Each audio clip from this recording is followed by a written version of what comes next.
어머니 명의 집, 등기부등본 열람일자, 2024년 9월 12일. 소유자 변경 신청인 장남 김진석. 동생 김진우는 서류를 내려다보며 손이 떨렸다. 어머니는 그날 요양병원 침대에 누워 계셨다. 이야기 계속 들으시기 전에 구독과 좋아요 한 번씩 부탁드립니다. 2024년 8월 서울 은평구 낡은 단독주택. 76세 최옥분 여사는 부엌에서 된장찌개를 끓이다 그대로 쓰러졌다. 119를 부른 건 옆집 아주머니였다. 병원에서 전화를 받은 건 차남 김진우였다. 어머니 상태가 안 좋으십니다. 보호자분 빨리 오세요. 진우는 회사에서 조퇴하고 달려갔다. 응급실 커튼 너머 어머니는 산소호흡기를 끼고 누워 계셨다. 어머니, 저예요. 진우예요. 최옥부는 흐릿한 눈으로 아들을 바라봤다. 진우야, 미안하다. 무슨 말씀을 그렇게 하세요. 괜찮아지실 거예요. 의사는 진우를 복도로 불러냈다. 보호자분, 어머님 치매 초기 진단이 나왔습니다. 그리고 뇌졸중 경미한 증상도 있고요. 장기 요양 등급 신청 고려하셔야 할 것 같습니다. 진우는 고개를 끄덕였다. 그때 엘리베이터에서 형 김진석이 내렸다. 야, 진우야. 어머니 어떻게 된 거야? 형님, 치매 초기래요. 뇌졸중도 조금. 뭐? 치매? 진석의 얼굴이 굳었다. 옆에 있던 형수 박순자가 끼어들었다. 그럼 이제 혼자 사시기 힘들겠네요. 요양병원 알아봐야 되는 거 아니에요? 진우는 잠깐 망설였다. 형수님, 그건 어머니 의사도 물어봐야죠. 의사? 치매 초기면 판단 능력도 떨어진 거 아니에요? 우리가 결정해야죠. 진석이 진우 어깨를 툭 쳤다. 그래, 내가 장남이니까 내가 알아볼게. 넌 회사 일이나 신경 써. 형님, 그래도. 야, 내가 형이야. 내 말 들어. 진우는 더 이상 말하지 못했다. 형은 항상 이랬다. 장남이라는 단어 하나로 모든 걸 결정했다. 2004년 아버지 김철수가 간암으로 세상을 떠났다. 장례식장은 조문객들로 북적였다. 상주는 장남 진석이었다. 당시 32세였던 진석은 검은 두루마기를 입고 절을 받았다. 차남 진우는 옆에서 조용히 돕기만 했다. 장례식이 끝난 후 유산 정리 자리. 아버지가 남긴 건 은평구 단독주택 한 채와 예금 3천만 원. 진석이 먼저 입을 열었다. 어머니, 집은 제 명의로 해두는 게 좋을 것 같습니다. 나중에 세금 문제도 있고. 당시 56세였던 최옥부는 고개를 저었다. 아니다. 집은 내 명에 그대로 둘 거야. 내가 살아있는데 뭘 벌써. 어머니, 그게 아니라. 진석아, 내 동생도 있잖니. 나중에 내가 죽으면 그때 너희 둘이 나눠 가져라. 진석은 입술을 깨물었다. 진우는 그 모습을 보며 가슴이 철렁했다. 형님이 저런 표정 지을 때는 뭔가 계획이 있을 때다. 그날 밤 진석은 아내 박순자에게 말했다. 어머니가 집을 안 넘겨주시네. 그럼 어떡해요? 나중에 동생이랑 반반 나눠 가지는 거예요? 말도 안 돼. 내가 장남인데. 순자는 남편 얼굴을 빤히 쳐다봤다. 그럼 어떻게 할 건데요? 방법이 있지. 진석은 시익 웃었다. 2014년부터 2024년까지 최옥부는 당뇨 고혈압 관절염으로 병원을 달고 살았다. 매달 병원비만 50만 원. 약가, 물리치료비까지 합치면 월 80만 원이 넘었다. 그 돈을 댄 건 차남 진우였다. 진우 아내 이경희는 10년간 시어머니를 친어머니처럼 모셨다. 주말마다 은평구 집에 가서 청소하고 밑반찬 만들어드리고 병원 모시고 갔다. 명절엔 제사 음식까지 혼자 준비했다. 반면 장남 진석은 명절에만 얼굴 비추고 용돈 10만 원 쥐어드리는 게 전부였다. 형수 박순자는 시어머니 집에 발도 안 들였다. 저 시골 냄새 나는 집에 왜 가요? 남편이 알아서 하면 되죠. 2020년 코로나 시기 최옥분이 폐렴으로 입원했다. 2주간 입원비 450만 원. 진우가 전액 부담했다. 형에게 전화했을 때 진석은 이렇게 말했다. 야, 미안하다. 지금 회사 사정이 안 좋아서 나중에 갚을게. 나중은 오지 않았다. 2022년 어머니가 넘어져 고관절 수술. 수술비 800만 원. 역시 진우가 냈다. 형은 병원에 한 번 들렀다가 과일 한 박스 놓고 갔다.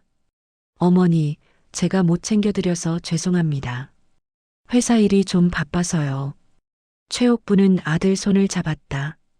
괜찮다, 진석아. 내가 바쁜 거 안다.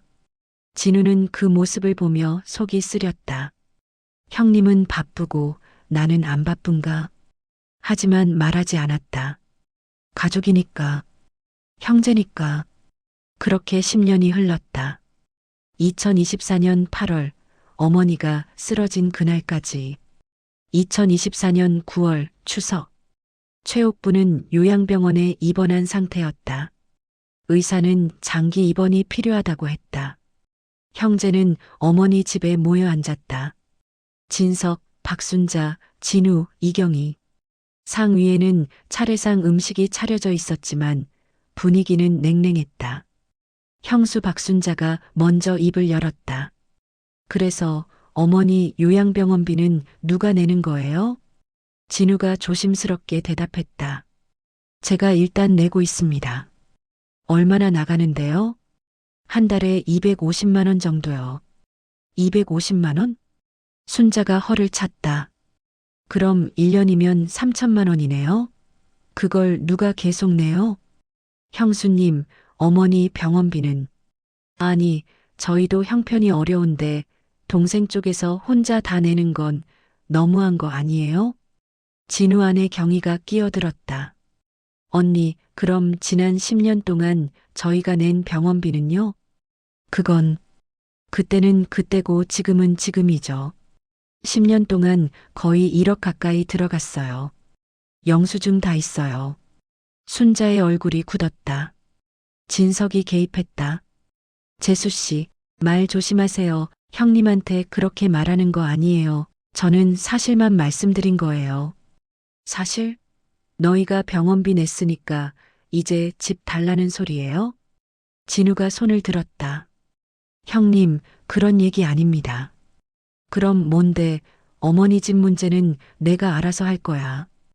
형님, 어머니 의사는 들어보셨어요? 의사? 어머니가 치매 초기라며 판단이 제대로 되겠어? 진우는 할 말을 잃었다. 형수 박순자가 다시 끼어들었다. 어차피 어머니 돌아가시면 집은 장남한테 가는 게 맞죠. 우리나라 관습이 그렇잖아요. 경희가 목소리를 높였다. 언니, 요즘이 어느 시대인데 그런 말씀을 하세요? 뭐, 시대? 그럼 너희는 10년 병원비 냈으니까 집 반 달라는 거야? 저희는 그런 계산 안 했어요. 그냥 시어머니니까 당연히 한 거죠. 당연히? 그럼 우리도 당연히 장남목 챙기는 거지. 상 위의 술잔이 쨍그랑 넘어졌다. 진우가 벌떡 일어났다. 형님, 형수님. 오늘은 추석입니다. 이 얘기는 나중에 하죠. 진석이 비웃었다. 나중에? 너 지금 나한테 대드는 거야? 대드는 게 아니라. 야, 김진우. 너 까불지 마. 내가 형이야, 형. 진우는 더 이상 참지 못하고 집을 나섰다. 경희가 뒤따라 나왔다. 현관문이 쾅 닫히는 소리가 울렸다. 안에서 순자가 중얼거렸다. 봐요, 원래 본색이 저래요. 겉으론 착한 척하면서. 진석은 아무 말도 하지 않았다. 그는 이미 다른 생각을 하고 있었다. 어머니가 치매 진단 받았으니 이제 서류만 잘 정리하면 되겠군. 추석 다음 날 진우는 어머니가 입원한 요양병원에 갔다. 어머니, 괜찮으세요? 최옥부는 침대에 누워 멍하니 천장을 보고 있었다. 진우야? 네, 어머니. 저예요. 어제 추석이었지? 네, 어머니. 차례는 잘 지냈니? 진우는 대답하지 못했다. 어머니는 다시 눈을 감았다. 진우는 가방에서 서류를 꺼냈다. 어머니 명의 통장 사본. 병원 행정실에서 발급받은 것이었다. 그는 10년치 내역을 천천히 훑어봤다. 2014년부터 2024년까지 매달 들어오는 건 국민연금 50만 원, 매달 나가는 건 공과금, 생활비, 병원비. 그런데 이상한 점이 있었다. 2015년부터 매년 5월, 9월 출금 300만 원. 수취인 김진석. 2016년에도, 2017년에도, 2018년에도 계속 같은 패턴. 진우는 계산기를 두드렸다. 10년간 총 출금액 6천만 원. 형님이 어머니 통장에서 이렇게 많이 가져가신 거야? 진우는 손이 떨렸다. 어머니는 그 사실을 알고 계셨을까? 아니면 형이 몰래?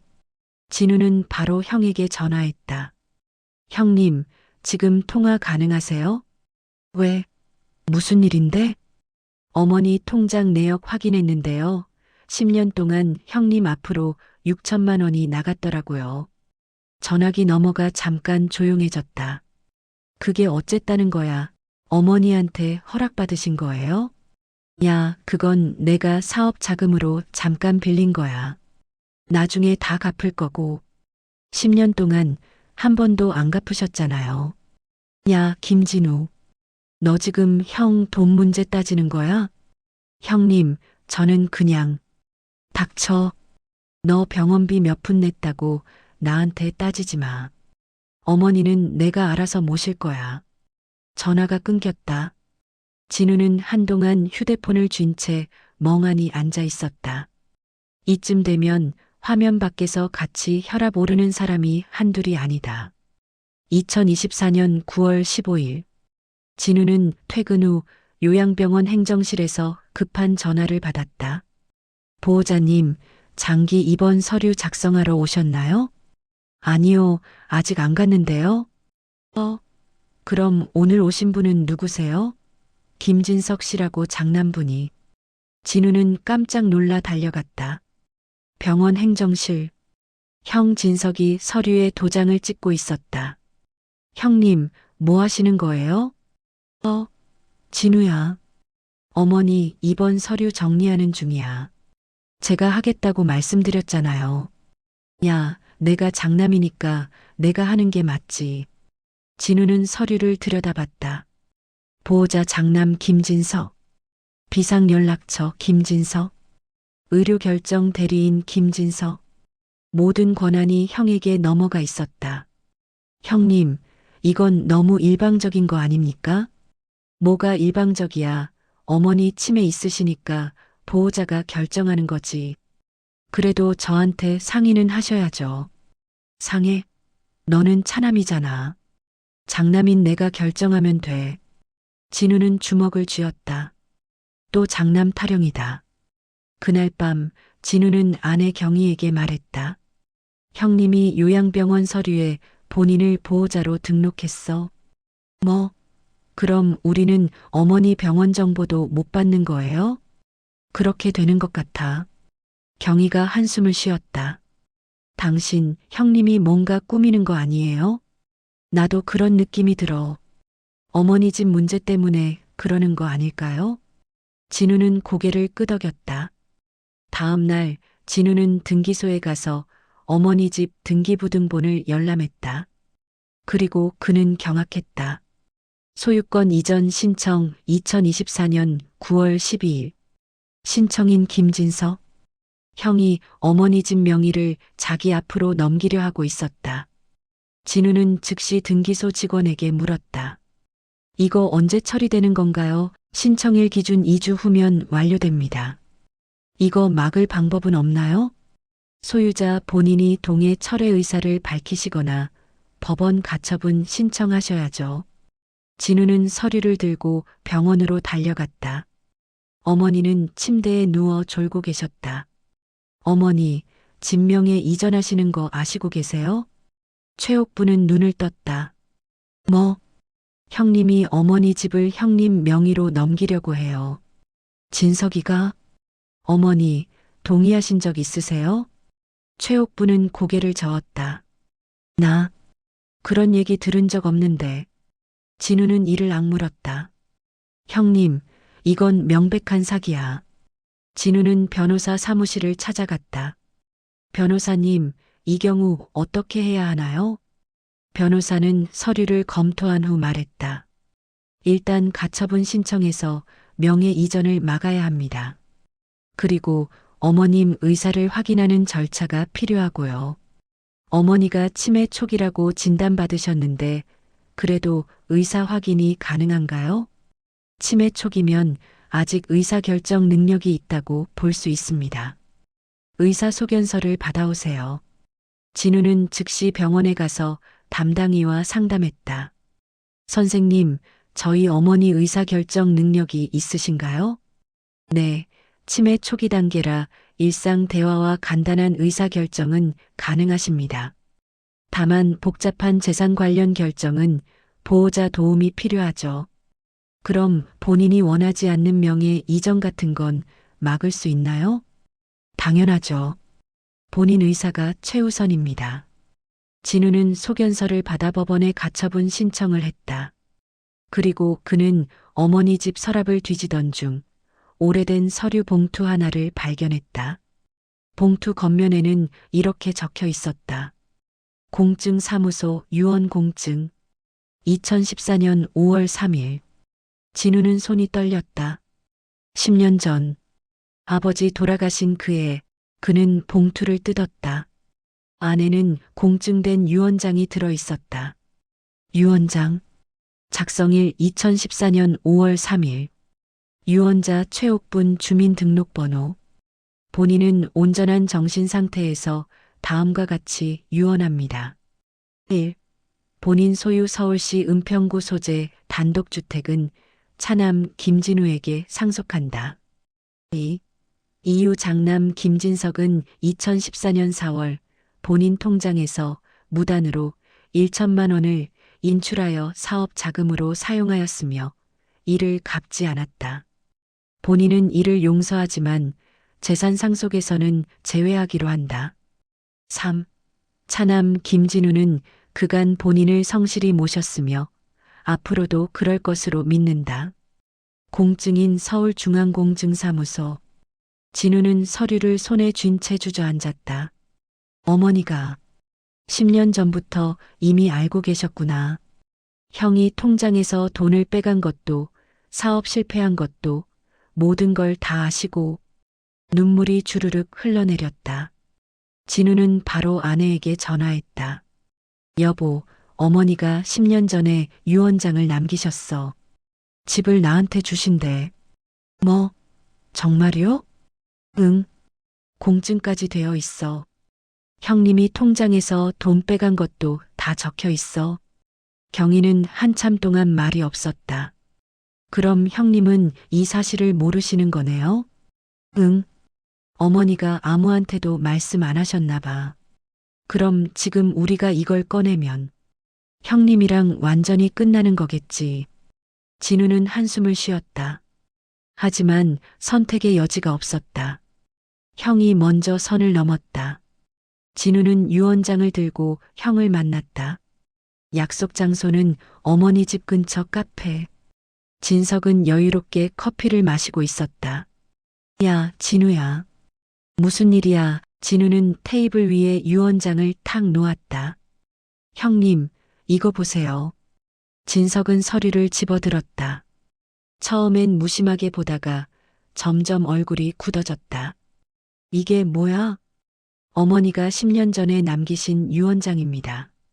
공증까지 되어 있어요. 야, 이게 무슨...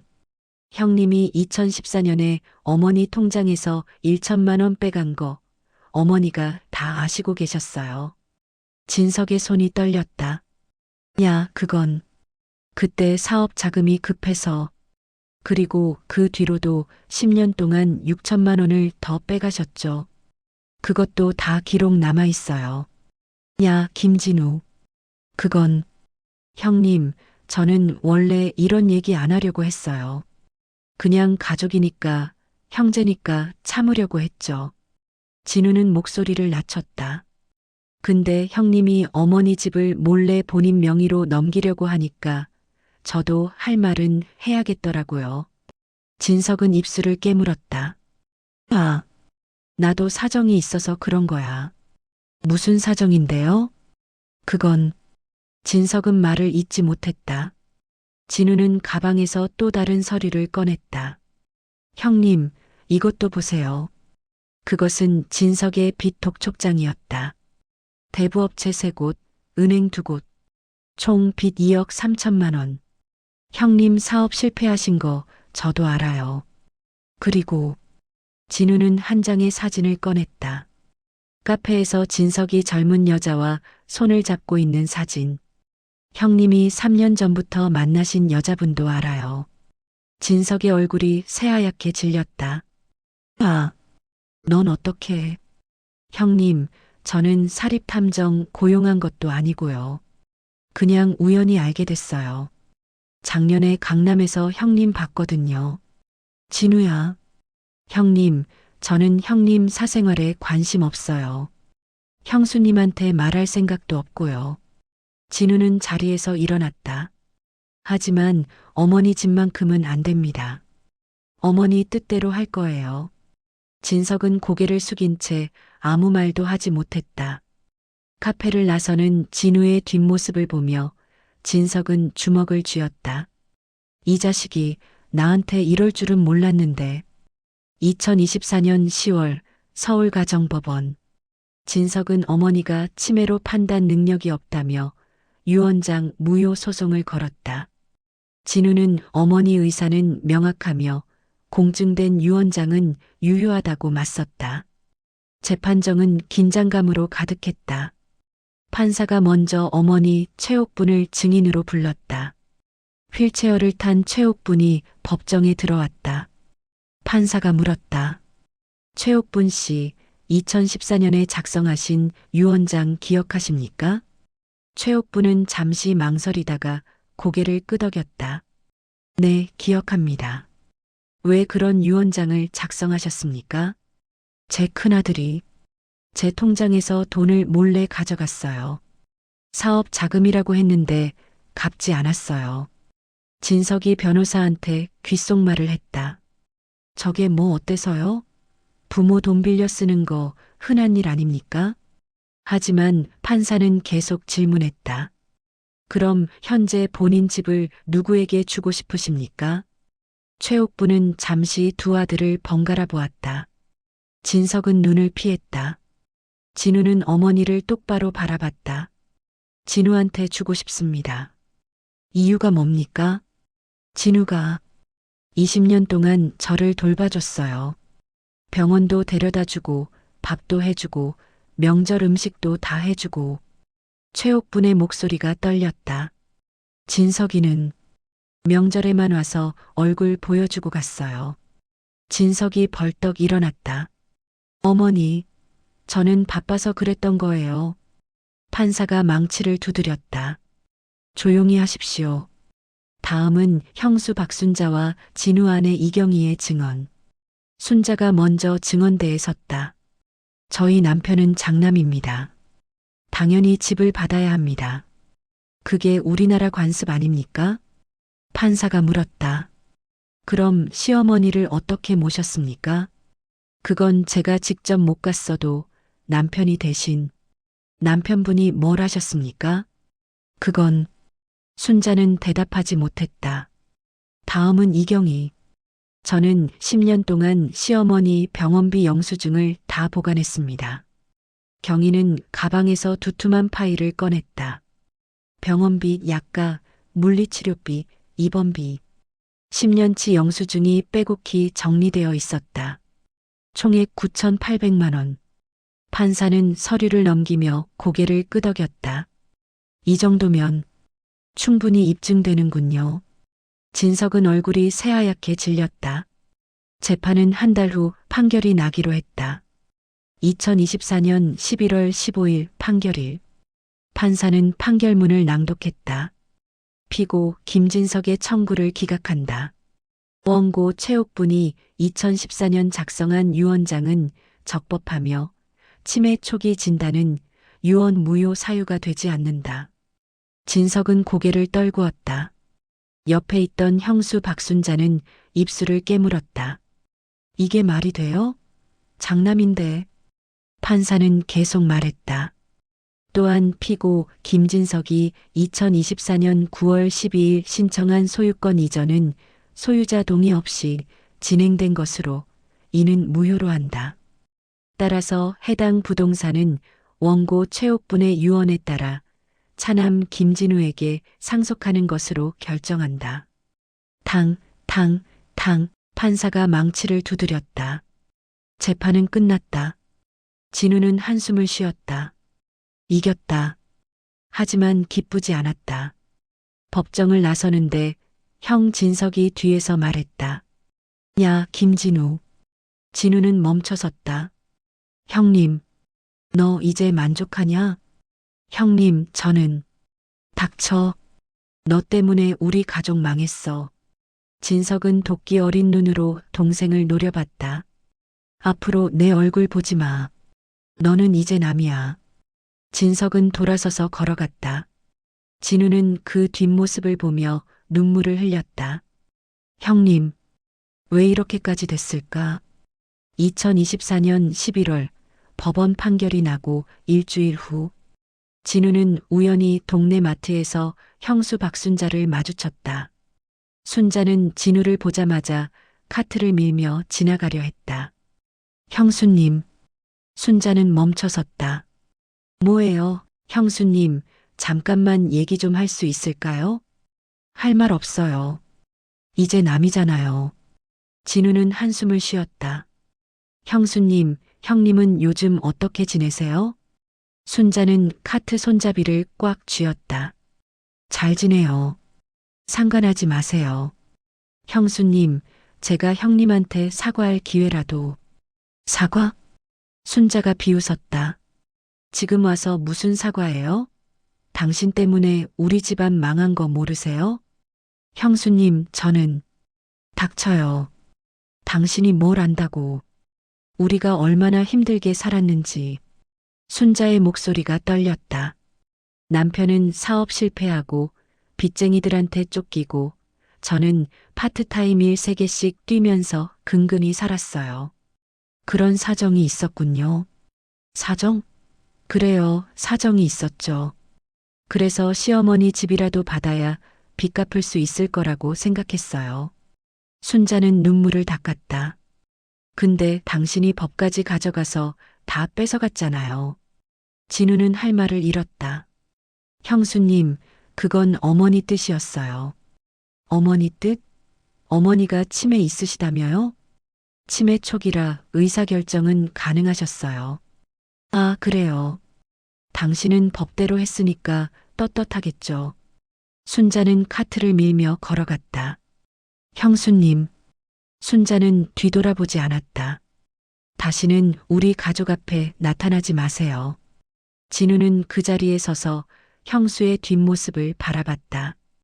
형님 집안에도 사정이 있었구나.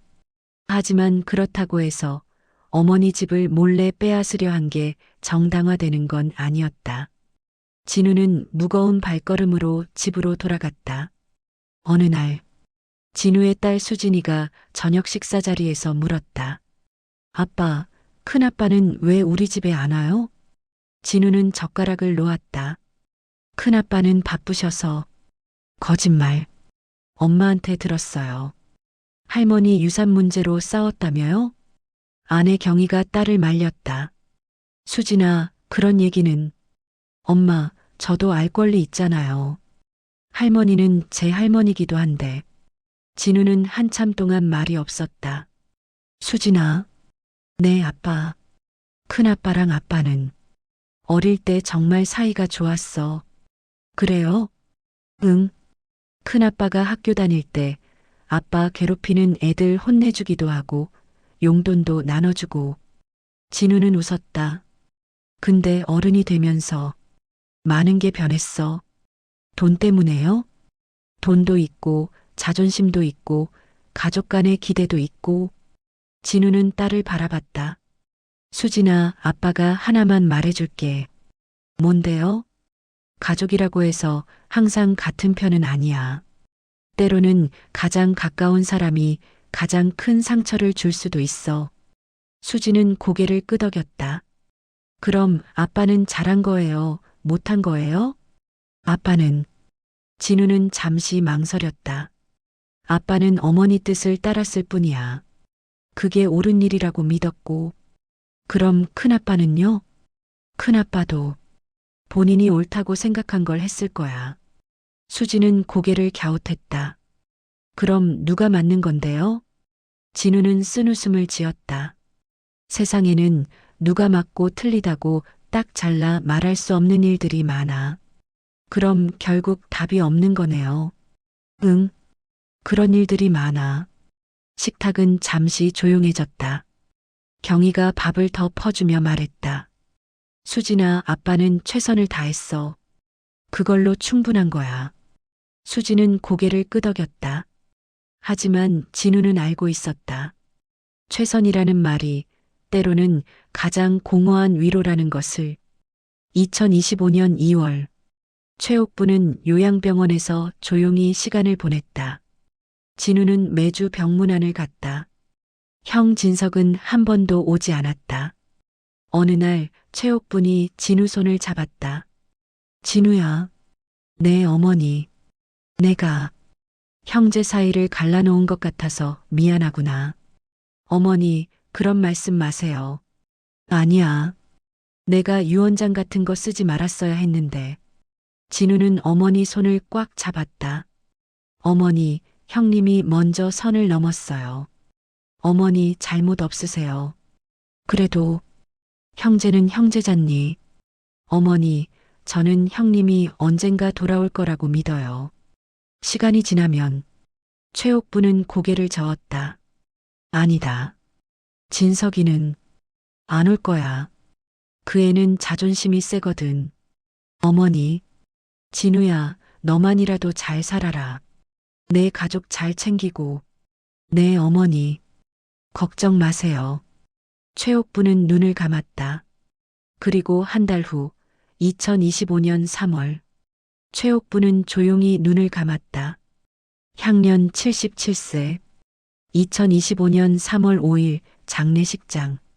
빈소에는 진우와 경희 그리고 몇몇 친척들만 있었다. 형 진석은 오지 않았다. 문상객 한 명이 물었다. 큰아드님은 어디 계세요? 진우는 고개를 숙였다. 형님은 사정이 있으셔서 못 오셨습니다. 아니, 어머니 장례식인데 아들이 어떻게. 진우는 더 이상 대답하지 않았다. 3일장을 치르는 동안 형은 끝내 나타나지 않았다. 장례를 마치고 진우는 어머니 집에 홀로 앉았다.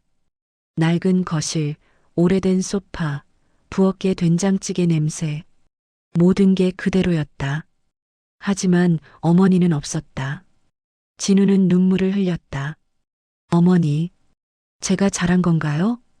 대답은 없었다. 2027년 가을, 진우는 우편함에서 낯선 편지 한 통을 발견했다. 발신인 김진석.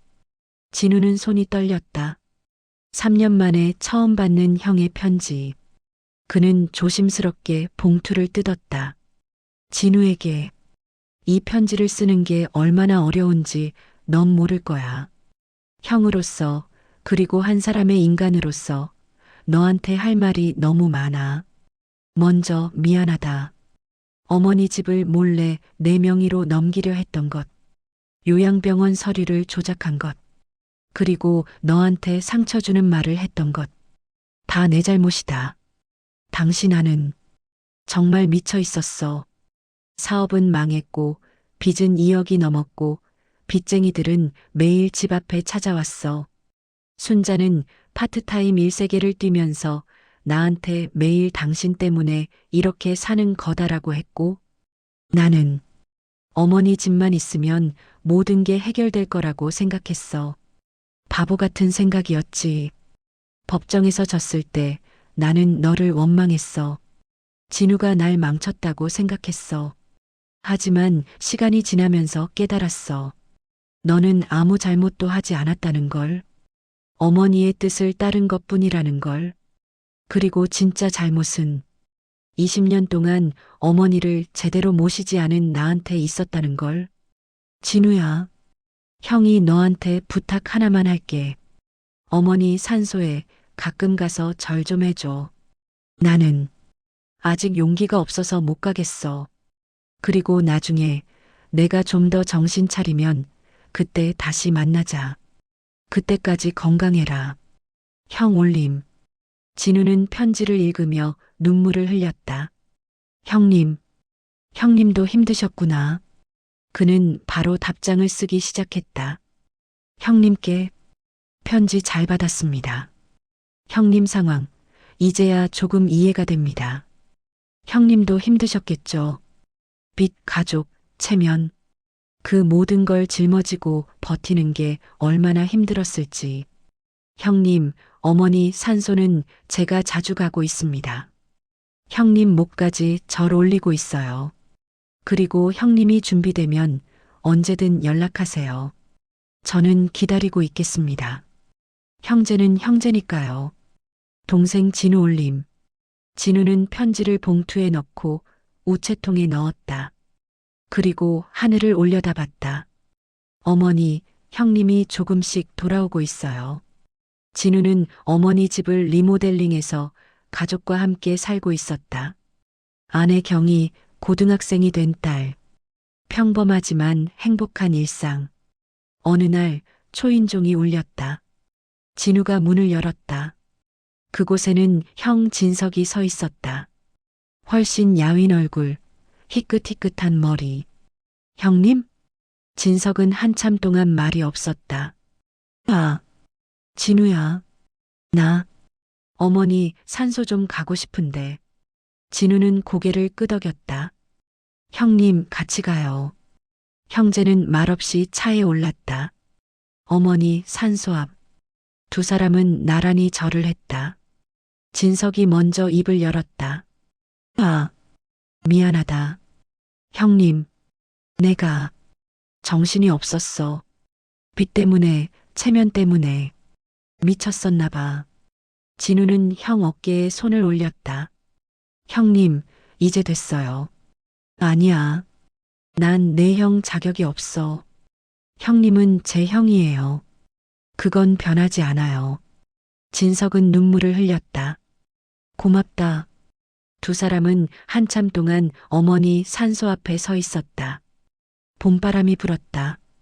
어머니 산소 앞에서 만난 지 3년 후. 진석이 다시 진우에게 전화했다. 야, 진우야. 형님, 무슨 일이세요? 저녁 같이 먹을래? 진우는 잠시 망설였다. 좋습니다. 어디서 만날까요? 어머니가 좋아하시던 그 국밥집. 은평구에 있잖아. 아, 거기요. 알겠습니다. 저녁 7시, 국밥집. 두 형제는 마주 앉았다. 어색한 침묵이 흘렀다. 국밥이 나왔다. 진석이 먼저 숟가락을 들었다. 아, 이 집 국밥 아직도 맛있네. 네, 형님. 어릴 때 아버지랑 여기 자주 왔었지. 기억나요. 아버지가 소주 한 잔 드시면서 국밥 드시던 거. 진석은 웃었다. 그래, 그랬지. 두 사람은 한동안 말없이 국밥을 먹었다. 진석이 숟가락을 내려놓으며 말했다. 야, 진우야. 네, 형님. 나 이제 빚 다 갚았어. 정말요? 응. 순자가 정말 악착같이 일했어. 나도 공사판에서 막노동하고. 진석은 손을 보여줬다. 굳은 살이 가득했다. 3년 동안 정말 죽을 맛이었어. 형님, 근데 이제 다 끝났어. 빚도 없고 집도 새로 구했고. 진석은 진우를 바라봤다. 이제야 사람답게 살 것 같아. 진우는 형 손을 잡았다. 형님, 잘하셨어요. 고맙다, 진우야. 두 사람은 눈물을 흘렸다.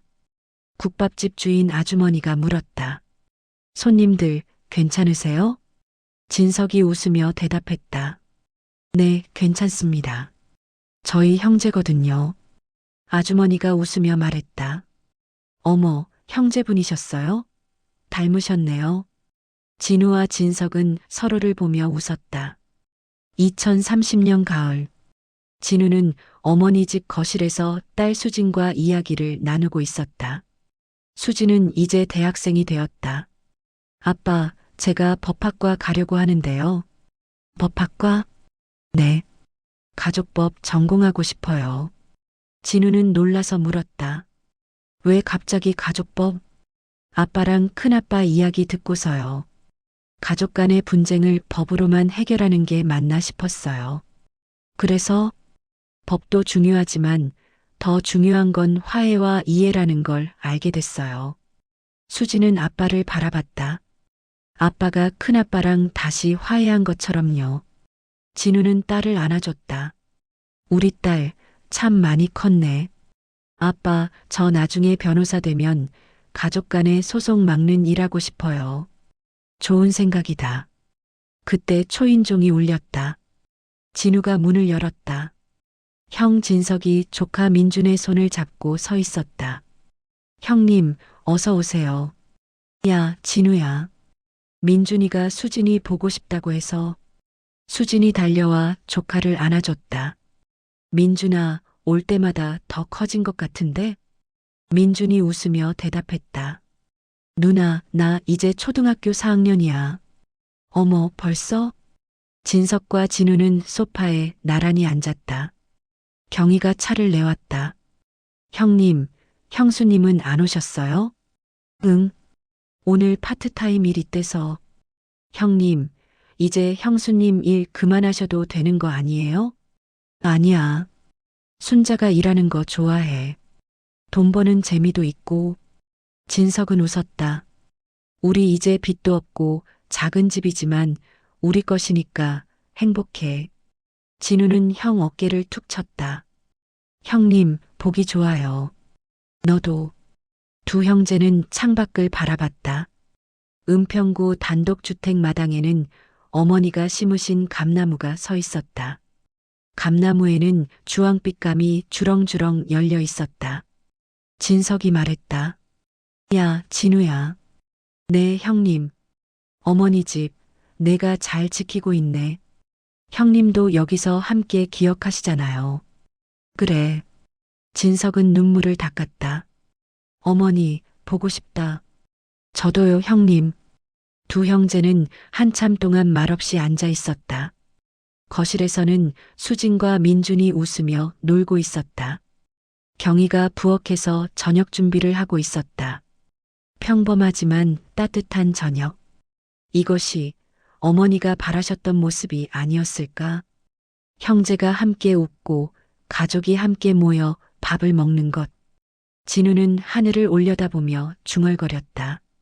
어머니, 이제 형님이랑 잘 지내고 있어요. 걱정 마세요. 바람이 살랑 불었다. 감나무 잎이 바람에 흔들렸다.